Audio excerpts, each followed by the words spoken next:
Eu tenho uma pergunta. Você acredita no que vê? Eu sou Bruno Aparecido e esse é o Pensar Histórias. Na história de hoje, você vai ouvir algo que mudará sua visão das coisas. Mas antes, inscreva-se no canal para se livrar da maldição e não ser devorado. Tamo junto e boa história! João Augusto nasceu cego, como todo recém-nascido. Naturalmente, quando veio ao mundo, o pequeno João Augusto não notou tal condição.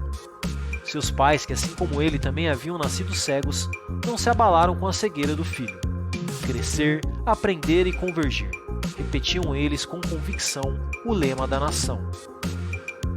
Com o passar dos anos, João Augusto foi crescendo e sua cegueira a cada dia que passava ia se agravando. Mesmo com os cuidados dos pais que vigiavam para que as doses dos remédios e ensinamentos fossem administrados na medida certa, havia em João Augusto algo de estranho. O tratamento não estava surtindo efeito. Na escola, João Augusto apresentava um comportamento que assustava todos os seus colegas. A cada lição dada, ele exigia uma explicação dos motivos para aquilo. Como era de se esperar, aquela subversão abalava também os professores. Como é suficiente? Por que é indecente? Diziam os professores em resposta, parafraseando uma famosa propaganda da nação. Mesmo com todo o desconforto gerado por sua cegueira, João Augusto, mais uma vez contrariando aquilo tido como natural, não se sentia triste e nem mesmo abalado. Na verdade, o contrário desse sentimento era o que pairava em sua mente. Se sentia estranhamente contente por não ver.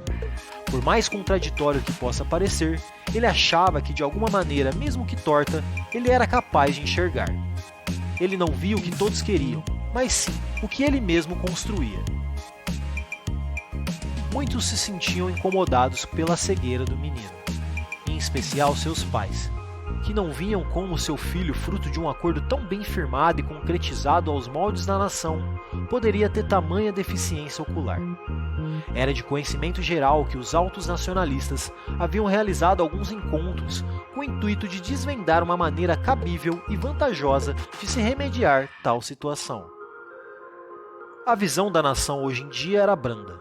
Muito se havia perdido em um processo de limpeza anteriormente aplicado, visando a eliminação de focos de desordem ou ruído. A nação simplesmente buscava uma solução tranquila, sistemática e alegórica, algo que não abalasse de maneira nenhuma as certezas tão bem fundamentadas e precisas. O grito é um mito, nada abala o que a nação fala, dizia outro conhecido lema da nação. Alguns propagadores plenos, estudiosos que eram responsáveis, entre outras coisas, pela manutenção dos métodos da nação, foram chamados para estudar aquele estranho caso, que havia sido apelidado de "o menino que nada vê". Eles acabaram por se instalar na casa de João Augusto, pois, como era seu dever, deveriam fazer com que aquele cidadão pudesse enxergar. Após algum tempo de análise, eles chegaram a um consenso. Sem sombra de dúvida, aquele era um caso que exigiria uma medida reparatória eficaz. O garoto não poderia ver sem uma intervenção mais dura. Sobre palmas da nação, que a esse tempo já era espectadora do caso de João Augusto, eles optaram pela utilização do óculos. O óculos era um aparato há muito tempo esquecido e guardado em uma das mais distantes estantes dos arquivos responsáveis pela manutenção e registro dos triunfos da nação. Porém, mesmo guardado em um canto recluso do espaço físico, os óculos ocupavam um campo nítido na memória coletiva. Todos sabiam do poder que o óculos representava. Nunca, em toda a história, uma pessoa havia resistido à presença e aos efeitos do óculos. João Augusto seria, enfim, curado. O óculos tinha um aspecto simples, mas sua simplicidade externa não refletia a verdadeira complexidade mecânica e tecnológica que ele escondia. Seu funcionamento consistia em um pequeno receptor encaixado na lente frontal, que ao receber imagens as recortava e submetia a uma análise de relevância e significado baseado no grande acervo de dados da nação.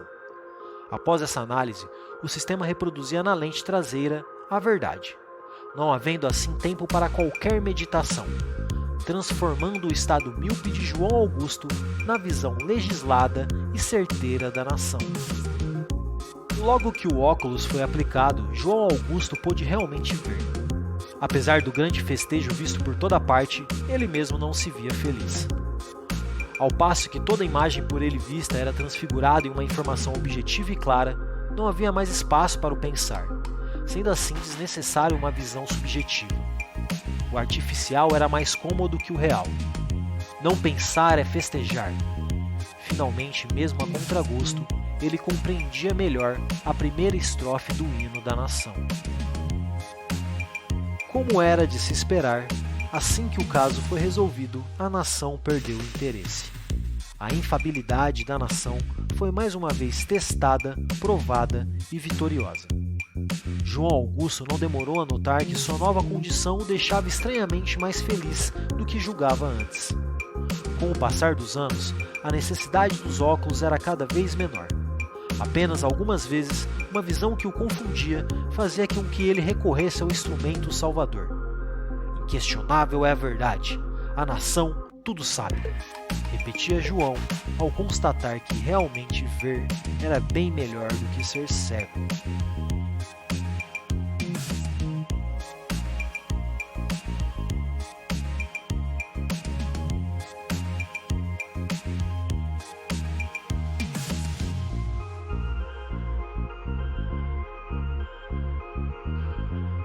Caramba, você tá aí ainda?